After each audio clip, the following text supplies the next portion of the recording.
guys. So I just got home from being out and went and saw live music because it's Thursday and that's what I love to do on Thursday.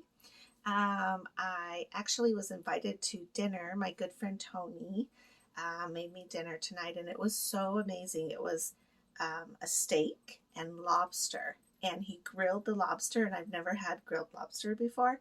And I think I've eaten lobster once. So I was just so thrilled. Like, that is so cool that he made dinner for me. And then I ended up dragging him out of the house and taking him with me downtown so that we could listen to some live music. And in Tucson, where we go is Fourth Avenue, and it's a place called The Hut. It's my home away from home. I've been going there forever. And so we went there for a little while.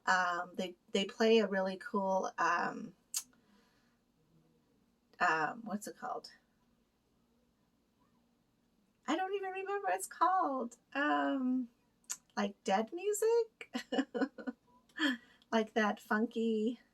Anyways, so we were there for a little bit, and then one of my friends texted me, and I realized that he was at a different place. So we went up to that place, and that was really great because they have an open jam night. And so musicians from all over just show up and they can play in these like group band settings. And it's just so cool. I mean, it's amazing to see the skill that these musicians have because they're like mixed in age, but for the most part, they're really older guys. And so to listen to them play with such wisdom and understanding of the music is just, it's phenomenal. So I was really glad that we went ahead and went out to that bar, and that bar is called Rockabilly.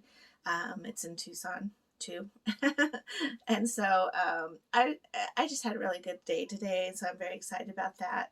And then like earlier, I went to motor vehicle today because I had to take care of some paperwork stuff. And I was just really floored with the attitudes of some people, like grown ass adults, not just not kids or teens or even young adults. It was grouchy older adults who were screaming and yelling at the teller people. And I just don't understand that. Like, I know that going to motor vehicle is very frustrating, and dealing with COVID and this, like social distancing and wearing a mask and all of that is like, it's just a lot because people are impatient. But at the same time, I was just like shook that some people were so ugly waiting in line.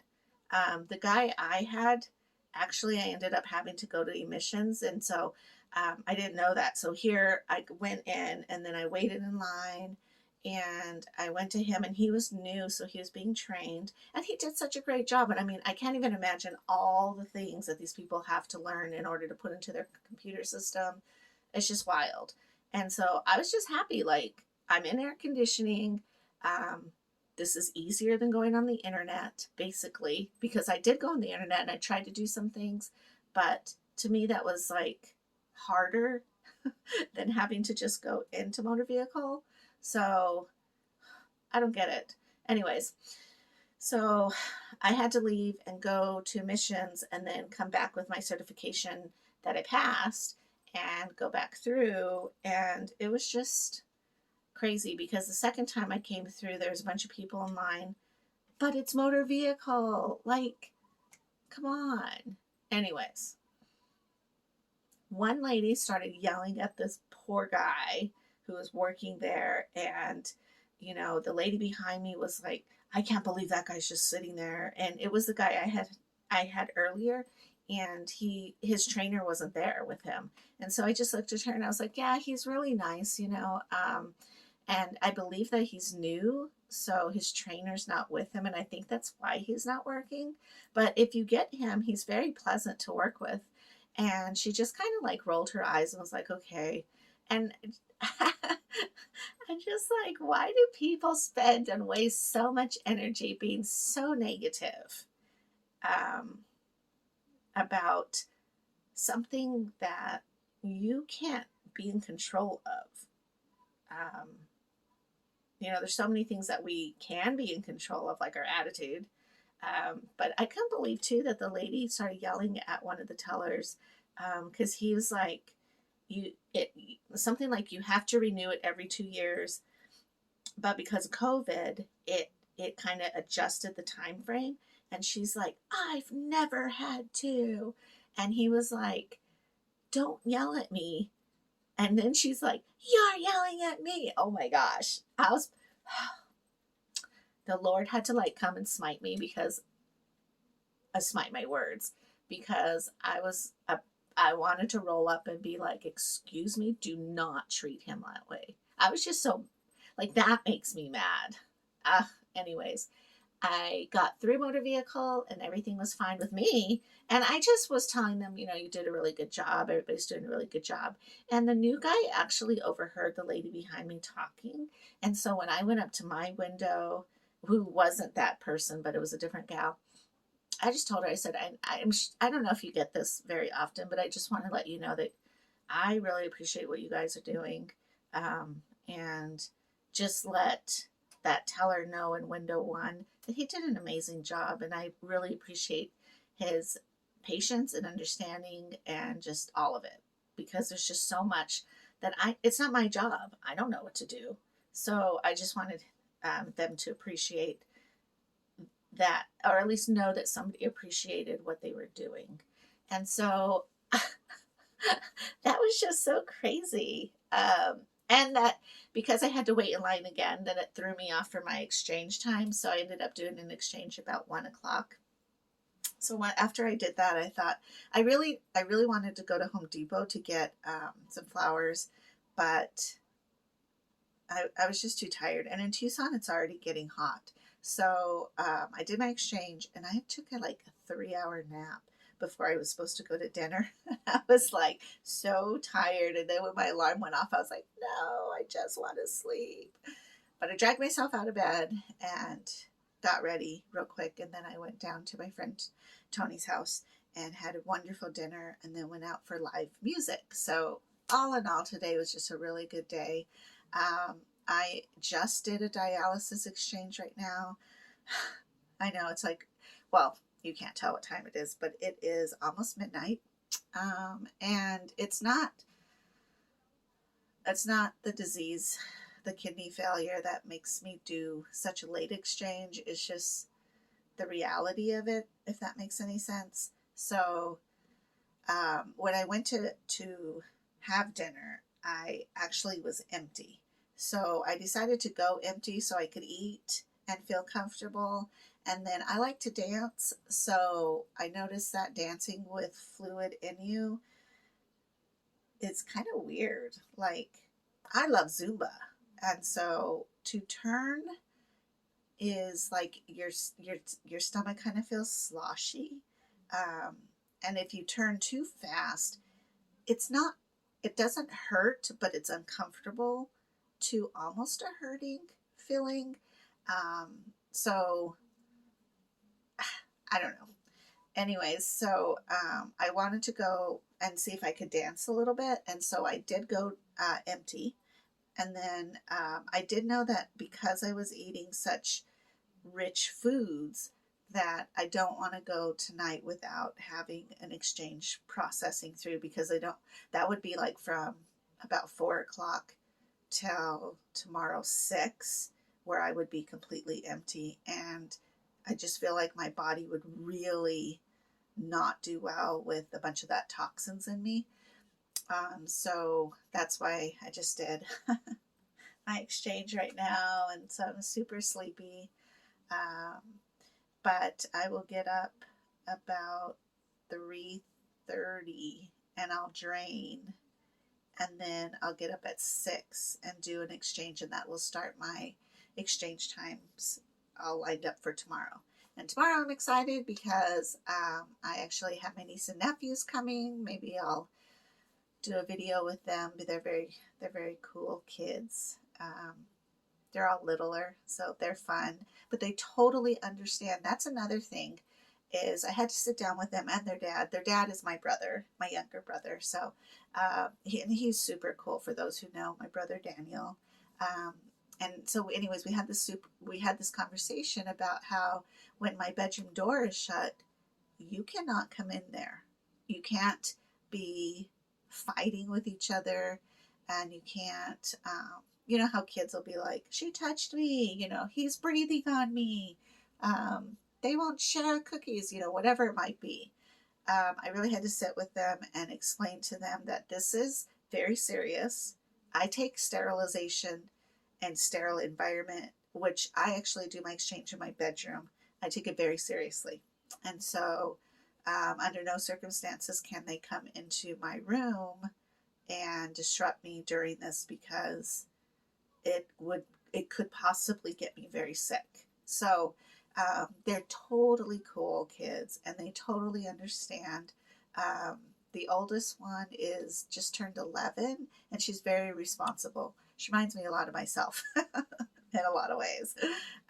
So she's able to keep the other two just totally occupied, and she's just a really great big sister, just a beautiful person. So, and the kids are really great. They're not crazy, disrespectful children. They're actually really, really good. So I'm excited because they'll be coming over tomorrow, and hopefully we'll make some cookies, or like make some homemade pizzas, or, just do some fun stuff, because I'm going to give their parents a little bit of a nightly vacation so that they can have some time for themselves. And then I'll have the kids here to hang out with me for the night, and it'll be super fun.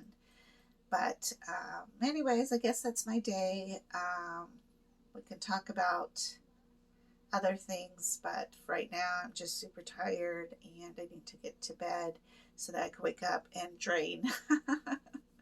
But, it is what it is. And the reality, too, is like my last drain, if I'm right on schedule, is at 10. So it really takes me about an hour to kind of calm down. There's things I do. For example, like, how you have to wipe off a table, or I have a cart that I place my items on when I'm going to do an exchange. So you have to wipe those down with bleach water. And so at night, I typically will set up my little Ziploc bag full of 6 pieces, so that when I start it in the morning, I'll have one for each exchange. But then I always have my water bottle in my bedroom as well, just in case something happens and I need to sterilize something, So there's that. There's putting away the pole once you're done draining your bags. Sometimes there's boxes, empty boxes, or trash you need to, take out of the room. And there's just a bunch of things. So I typically don't even get to bed till 11. And then from 11 to 12, I'm kind of like, I don't know, like I kind of get a little insomnia. So going to bed right now isn't really late, but at the same time, I think I'll probably fall asleep, because I did do a little dancing. It was super fun. Yeah, so I think I'm going to just go hit the bed, and hopefully I'll fall asleep so I can get up and do my next exchange. I'm really thirsty too. Like, I don't drink, and really, you can drink when you, okay, so like you shouldn't drink with kidney failure, because it's just another thing that your kidneys are having to process. But if you do drink, typically whiskeys are a little bit better for you to drink. So sometimes if I'm feeling festive, I'll have like a rum and cranberry juice. But for the most part, I don't even need to drink. Like, I just have fun anyways. I don't care. So I don't even know where I was going with that. Well, maybe I was just trying to give you some information on drinking. I also don't smoke. I think I don't want wrinkles, like any girl. And then I don't participate in drugs, of course. And then also, I don't smoke marijuana. I don't know. I just have never needed to have that extra substance, I guess, to have fun, because I'm pretty fun on my own. And ask any of my friends. I'll liven the party up, just invite me. It's going to be a good time. Yeah. So, anyways, but if you do want to drink, like I said, pretty much it's kind of like a rum or a whiskey maybe once in a great while. Also, like wine, I found out isn't great for us because it has a lot of the way it's like produced. Because you would think it would be supernatural, but there's still preservatives and things in there that your kidneys have a hard time processing. So you want to think of your kidneys as like mm, not like babies, but you really want to care for them and tend to them and not let them be stressed out. So drinking will absolutely do that. And so I know like wines have, I want to say, phosphates in them, and that's something that we don't want in our system, but it's something that's in everything, so you really have to limit how much you're intaking because it's hard for us to get rid of it. um, but that's in wine, and I didn't realize that. Like, I like a good port wine, and sometimes I'll still have a glass once in a while, um, but before I would just drink it because it was like it wasn't a big deal, and I didn't know either that you weren't supposed to drink the whole bottle. I don't know. I just thought the drink was the whole bottle. So of course this was quite a long time ago, but I would just drink the whole bottle. You know, I'm good. um, but now I'll drink maybe like a little cup of port once in a while. So, anyways, now I'm just rambling on about things. So I'm going to go to bed and I will talk to you later. I'm going to post at the end of this just a little snippet of some music that I heard tonight. Again, the musicians, thank you so much for coming out and for sharing your love and your talent, and just the joy of the music, because music really heals, I believe. I have to have music in my life, and I love all kinds of music. Right now, I'm kind of into banjo music, which is weird because you'll hear like, um, I'm into Pink and like Avril. I don't know. I always tease like I listen to the angry music. I don't know that that's really quite the category, but I listen to a large variety of music. But for some reason lately, I've been into banjo music. I'm like, it's just so like cool to think like you just, I don't know, just get all crazy with the banjo. It's just bluegrass. I think that's pretty cool. So I have Pandora, and a lot of times in the morning I'll open my doors in my living room area just to get the fresh air in. And it's cool enough that it's not terribly hot, and even the breeze isn't hot, because that's what happens in Tucson is the breeze is like the oven, man. But in the mornings it's pretty nice, and so I'll put on Pandora and it'll be like shuffling through all these different styles of music, and then all of a sudden you hear like this Appalachian bluegrass music. I'm like, I don't even know what my neighbors think, because it'll be like Christian rock, and then like bluegrass, and then the next song is like Kenny Rogers. It's crazy. I don't know. But anyways, I will put that on at the end. Yeah, that's about it. So if you haven't subscribed, I promise you I'm not boring. Things get interesting, and it's going to be lots of fun. So hit that button, and I will talk to you later. Bye.